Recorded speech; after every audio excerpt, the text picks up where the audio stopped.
Baik, bismillahirrahmanirrahim. Assalamualaikum warahmatullahi wabarakatuh. Halo teman-teman semua, kembali lagi dengan saya Herliani Fatin Karimah. Pada video kali ini, saya akan mencoba untuk menjelaskan bagaimana menentukan fasa gitu dari hasil analisis XRD. Dimana biasanya analisis ini digunakan untuk memastikan apakah uh, penelitian atau proses sintesis yang kita lakukan itu sudah sesuai atau tidak gitu ya, untuk melihat apa senyawa yang terkandung dalam kristal atau sampel tersebut gitu. Dimana pada analisisnya XRD ini menggunakan sumber sinar X sebagai sumber sinarnya gitu ya, yang dihasilkan atau dapat diperoleh melalui dengan dua cara gitu. Yang pertama dapat dengan cara memborbardir target dengan berkas elektron. Yang kedua bisa diperoleh dari pembelokan elektron berenergi tinggi oleh medan elektromagnetik. Nah, mungkin langsung saja ya kita buka match-nya terlebih dahulu. Kemudian karena kita akan menandai atau menganalisis puncak-puncak atau sinyal-sinyal hasil XRD ini secara manual, kita ubah dulu pengaturannya.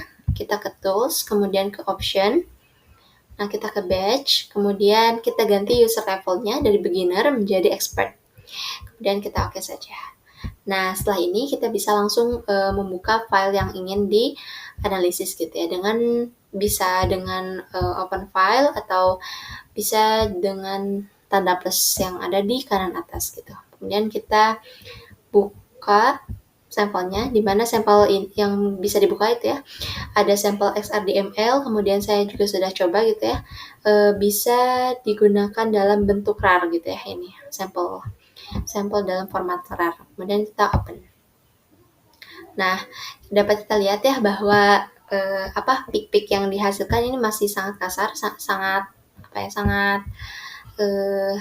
tajam-tajam gitu ya. Oleh karena itu kita perlu untuk smoothkan terlebih dahulu gitu ya, untuk membantu atau membantu dan menghindari adanya kesalahan dalam analisis gitu ya. Nah, caranya kita ke pattern, kemudian smooth raw data. Nah, kita bisa melakukan berulang kali gitu ya, tapi hati-hati kalau misalkan puncak-puncak yang dihasilkan memang sangat kecil gitu ya, walaupun memang tidak berpengaruh, tapi untuk menghindari kesalahan analisis kita 3 kali saja kita smoothkan. Nah, bisa dilihat ya yang tadinya sangat bergerigi gitu, ini lebih smooth gitu ya. Nah, puncak-puncaknya seperti ini sebenarnya bisa kita abaikan gitu ya, karena tidak terlalu mempengaruhi hasil analisis. Tapi untuk penentuan puncak dan lain-lain gitu ya, apakah ini puncak atau tidak gitu ya, nah smooth ini sangat-sangat membantu gitu ya. Nah, kemudian setelah ini kita tandai puncak-puncak yang terbentuk gitu ya dengan menekan CTRL-X. Nah, kemudian muncul kan garis yang seperti ini. Nah, kita tandai tepat di puncak dari sinyalnya dengan menekan CTRL dan klik kanan. Nah, akan terbentuk ya ini dari puncak analisis atau eksperimennya dan puncak yang terhitungnya, ini yang merah ya. Kemudian ini juga ya kita tandai puncak-puncaknya, CTRL klik kanan, kemudian yang ini juga ya yang atas. Nah, untuk menggeserkan gitu ya, menggeserkan peaknya, kita bisa tekan shift kemudian di drag aja, kemudian langsung ditarik aja gitu ya kursornya.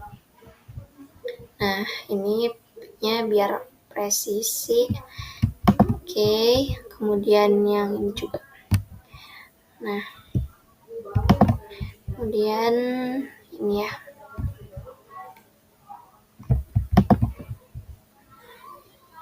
Selanjutnya ini.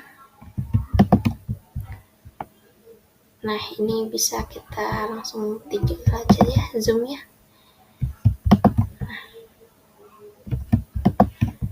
Kemudian, nah ini boleh kita ambil ya peak yang ini juga. Oke, nah setelah semua ditandai gitu ya, kita bisa langsung untuk merunning yang ini nih, run page identification gitu ya, search match gitu.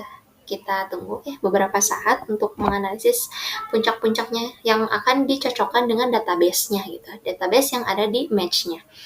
Nah, bisa dilihat ya, di sini terdapat color-nya, kemudian formulanya ya di sini berurutan nih OZN, Z atau ZNO yang merupakan ini ada kandidat fasanya gitu ya. Ini udah apa dihasilkan gitu ya bahwa si fasanya itu kemungkinan zin site ya zin site, kemudian di sini juga ada I per IC, di mana I per IC ini merupakan intensitas per intensitas korundum, di mana korundum ini menjadi acuan dalam perhitungan atau apa ya analisis puncak gitu ya, di mana korundum ini merupakan mineral yang sangat stabil gitu ketika ditembakkan dengan XRD gitu, sinar X maaf, sehingga dijadikan sebagai acuan dari si intensitasnya gitu. Kemudian di sini ada FOM atau figure of merit, di mana angka ini menunjukkan kecocokan kesesuaian dengan database yang ada di match gitu ya. Dapat dilihat warnanya hijau ya, sangat-sangat hijau, kemudian di sini ke merah gitu ya. Nah, semakin besar atau semakin nilai FOM-nya mendekati 1, maka si puncaknya itu semakin sesuai dengan database, maka semakin benar gitu bahwa senyawanya itu eh, ZNO gitu ya, sesuai dengan database yang ada. Nah, di sini juga dapat dilihat ya, ini ada keterangan gitu ya bahwa ini yang merah ini zin site-nya gitu ya. Ada di pick sini, kemudian yang lain-lainnya juga ya. Oke, setelah ini bisa kita drag ke sini. Maaf. Kita bisa drag ke sini. Kita tunggu beberapa saat gitu ya. Nah, ini ya teman-teman. Oke, ini udah ya zin site. Jadi fasa yang teridentifikasi di sampel 1 ini merupakan zin site. Kemudian untuk apa ya? Untuk menghasilkan apa sih reportnya gitu ya, bisa kita tekan di sini. Nah, di sini juga sebelumnya gitu ya, di sini juga ada pick list, kemudian datasheet-nya. Nah, ini kalau tidak salah kita datasheet-nya itu muncul beberapa saat itu. Jadi ketika di close kemudian dibuka lagi, kemudian baru ada gitu ya, tidak langsung. Nah, ini sebenarnya di beberapa server sih langsung muncul ya, tapi mungkin nanti bisa dicari tahu lagi gitu. Kemudian kita buat aja. Nah, ini merupakan tampilan dari hasil analisisnya kita di sini terdapat sampelnya sampel 1 dengan format XRDML, kemudian formulanya itu ZNO, kemudian bentuknya itu merupakan heksagonal, ada nilai ada unit cell-nya, kemudian di sini juga ada day spacing, kemudian nilai WFHM gitu ya untuk menentukan ukuran kristal. Kemudian ya ini juga ada diagramnya gitu ya, diagram yang sudah teridentifikasi. Kemudian kita save saja. Nah, ini bisa disesuaikan ya.